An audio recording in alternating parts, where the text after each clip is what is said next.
শ্বশুরের নামে হবে পরি। ঘর জামাই আছি বলে কি সব কাজ করতে হবে নাকি? বলি রাজপুত্র এখান থেকে বিদায় হয়ে তোমার রাজপ্রাসাদে গিয়ে বসে বসে গেল না? ও মা, দুটো হাত থাকতে থাকতে ঘর জামাইয়ের সাথে মুখে এত কথা কিসে? শালা বেশি কথা বললে ঘর জামাইয়ের গাল ফাটিয়ে দেবে মেরে। আয় মা, ডিম আমলেট আর বিস্কুট দিয়ে চাটা খেয়ে নে, তুই তো বেরোবি। আরে আরে আরে, কি করছো? ওঠো ওঠো, ওই তো তোমার চা নিচে। ডান্ডি ভাঙা কাপে, তাও আবার শুধু চা জামাইয়ের জন্য। অবশেষে পান্তা ভাত, তাও তো জুটবে না।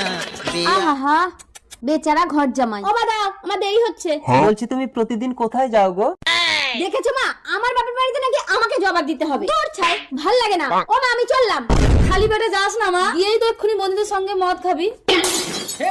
এই ছোট লোকের বাচ্চার জন্য মেয়েটা আমার খালি পেটে চলে গেল, এবার মদ খাবে কি করে? ভুল হয়ে গেছে শাশুড়ি মা। ভুল হয়ে গেছে, সারাদিন কান্দ্র ওটার বস। বিয়া কইরা কি ঘর জামাই শ্বশুরের